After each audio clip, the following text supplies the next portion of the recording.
গল্প বৃষ্টি নামার পরে লেখিকা ইরশাদ জাহান ফারিয়া পর্ব 11। সন্ধ্যার পরে গুঞ্জন আরিশানকে নিয়ে ছাদে বসেছিল। তখন আকাশ ছিল গোলাটে, বাতাসে শো শো শব্দের নীরব আওয়াজ। কাজের মহিলা রবি হাতে করে দুটো চায়ের কাপ নিয়ে আসলো। বলল, আপা আপনার চা। গুঞ্জন ব্রুকুসকে তাকালো, বলল, চা? চা কে চেয়েছে? রবি বলল, সন্ধ্যার নাস্তায় সকলের লাগি চায়ের ব্যবস্থা করা হয়েছে, কিন্তু আমরা তো বলিনি যে চা খাবো। আপনারা কয়েন নাই, কিন্তু দাদি কইছে। কি বলেছে? কইছে যে আপনার চা দিয়ে আসতুম। আয়েশা এবার বিরক্ত হয়ে বলল, উফ খালা, একটু ভালো করে কথা বলো তো। আমি আবার কি করলাম আরও আপা? ওফ, আবার আমাকে আপু বলছো কেন? আমি কি তোমার বোন হই না? তাহলে তাইলে কি? আরে আজব, আমি নিজেই তোমাকে খালা ডাকছি, সেই হিসেবে তুমি আমার মায়ের বোনের মতো। আর তুমি কি না বারবার আমাকে আপু বলছো। নেক্সট টাইম আমাকে আর আপু বলবা না। রুবি দাঁত কেড়ে হেসে বলো, কিছু হইতে না আপা ডাকলে। আর ইলিশ রাজিতে কি কইছো তুমি? আমি বুঝবার পারছি না। খোলসা কই রাখো। গুঞ্জন আর আরিশা বোকার মতো একে অপরের দিকে মুখ চাষই করতে লাগলো। আরিশা কপাল চাপড়ে বলল, ওহ গড। গুঞ্জন ঠান্ডা গলায় বলল, খালা তুমি না এখন থেকে একটু শুদ্ধ ভাষায় কথা বলিও। রুবি মন খারাপ করে বলল, আমাগো মতন গরিব মানুষের কি আর শুদ্ধ ভাষায় কথা কন মানায়? মানাবে না কেন? আমরা হইলাম গ্রামের মুখ্য সূক্ষ্ম মানুষ, লেহাপড়া করি নাই, হের লাইগা ভালো কইরা কথা কইতে শিখি নাই। ছোটবেলায় বাপ মার আদরেই পাই নাই, আবার পড়ালেখা। গুঞ্জনের একটু মন খারাপ হলো। ওর ইচ্ছে হচ্ছে রুবিকে জড়িয়ে ধরে বলতে যে, এভাবে বলো না, আমার কষ্ট হয়, কিন্তু গুঞ্জন বলতে পারলো না। নাকটা টেনে বলল, তোমাকে আমি পড়াবো এখন থেকে, ঠিক আছে? রুবি বেশ অবাক হলো, মুখটা বিস্ময়ে হা হয়ে গেল। বলল, এই বয়সে পড়ালেখা? গুঞ্জন হেসে বলল, লেখাপড়ার কোনো বয়স হয় না খালা। তুমি এখন থেকে আমার কাছে পড়বে। আর তুমি ওই সময় বললে না যে ইলিশ রাজিতে কি বলল? রুবি অবাক হয়ে বলল, হ। আরিশা এ পর্যায়ে হেসে ফেলল। গুঞ্জন বলল, এটা ইলিশ রাজি না খালা, এটা ইংরেজি। রুবি টেনে টেনে বলল, ইংরেজি? গুঞ্জন বলল, ইংরেজি। ইংরেজি বলতে পারো? রুবি দুবার উচ্চারণ করলো, তারপর এটা মুখস্থ করার জন্য বিড়বিড়িয়ে বারবার উচ্চারণ করতে করতে চায়ের কাপ রেখে নিচে গেল। এদিকে আরিশা হাসতে হাসতে লুটোপুটি খাচ্ছে। গুঞ্জন গম্ভীর গলায় বলল, খালার পড়াশোনার বিষয়টা আমি দেখব। আরিশাও সাথে সাথে মাথা দুলালো, বলল, ভালো সিদ্ধান্ত, আমি তোমাকে হেল্প করব। ভোর 6টা। সোফা থেকে ঘুমের ঘোরে নিচে পড়ে গেল গুঞ্জন।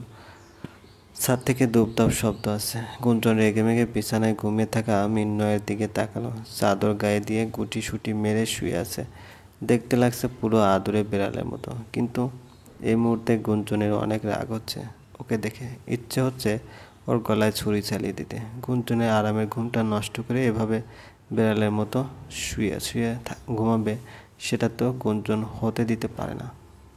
এতদিন পাগলামিটা কম করেছিল, এখন মনে হচ্ছে এই শয়তানির জন্য আবার শুরু করতে হবে। তাই রেগে গুঞ্জন মিন্ময়কে এক ধাক্কা দিয়ে ঘুম থেকে তুলল। ঘুম ঘুম চোখে মিন্ময় বলল, সকাল সকাল ডিস্টার্ব করো না তো। গুঞ্জন মিন্ময়ের টি শার্টের কলার টেনে ধরল, রেগে বলল, উঠুন বলছি, উঠুন, আপনার সাথে আমার কথা আছে। মিন্ময় আর না পেরে উঠল। গুঞ্জনকে ধমকে বলল, কি হয়েছে? কি এত কথা তোমার, বলো তো? গুঞ্জন বলল, আমি একটা ডিসিশন নিয়েছি। মিন্ময় অবাক হয়ে বলল, কী ডিসিশন? শুনুন, আর কিছুদিন পরে তো আমিও চলে যাব, কিন্তু যাওয়ার আগে আমি একটা খুন করতে চাই। হোয়াট? ইয়েস। সিরিয়াসলি গুঞ্জন, তোমার কি সত্যি সত্যি মাথা খারাপ হয়েছে নাকি ঘুমের ঘুরে আসো? শুনুন, আপনার এই জ্ঞান জ্ঞান বন্ধ রাখুন প্লিজ। মিন্ময় নিজেকে সামলে নিয়ে বলল, কাকে? আমাকে নিশ্চয়ই। গুঞ্জন এগে বলল, আপনার ওই জানটুস বাদর বোন অনুকে। মিন্ময় হতভম্ব হয়ে বলল, অনু কী করেছে? গুঞ্জন বিরক্ত গলায় বলল, এই অনু সকাল সকাল ছাদে উঠে বাদরের মতো লাফাচ্ছে। আমাকে কি একটু শান্তিতে ঘুমাতে দেবে না? বাসায় আসার পর থেকে একটার পর একটা ন্যাকামি করেই যাচ্ছে। কী এত ঢং এই ফাজিলের? তাতে তোমার কি সমস্যা গুঞ্জন? বললাম তো, একে আমার সহ্য হয় না, তাই যাওয়ার আগে আমি ওকে খুন করে যাব, বুঝলেন? সো একে খুনের দোষে পুলিশ আপনাকে ধরে নিয়ে যাবে, আর আমি হোস্টেলে বসে বসে আপনার আর আপনার ঢঙ্গি বোনের অধপতন দেখব। মিন্ময় চোখ বন্ধ করলো, মাথা ঠান্ডা করে কিছুক্ষণ পরে বলল, তোমার যা ইচ্ছে তুমি তাই করো। বিকজ আমার কিছু যায় আসে না, কারণ তুমি নিজেই একটা বাদর মেয়ে, ডেঞ্জারাস বাদরের ফিমেল ভার্সন, বুঝলে? গুঞ্জন রাগে সুরে বলল, তাই নাকি? আমি ডেঞ্জারাস হলে আপনি হলেন একটা চোর। মিনার মুখে রাগে লাল হয়ে গেল, বলল, এই তুমি পাগলের মতো কাহিনী করা বন্ধ করো। আমি কবে কী চুরি করেছি? ড্যাম ইট, তোমার এসব বৃদ্ধিহীন কথাবার্তা শোনার কোনো প্রবল ইচ্ছা আমি বোধ করছি না। গুঞ্জন বলল, কী যে চুরি করেছেন আপনি জানেন না।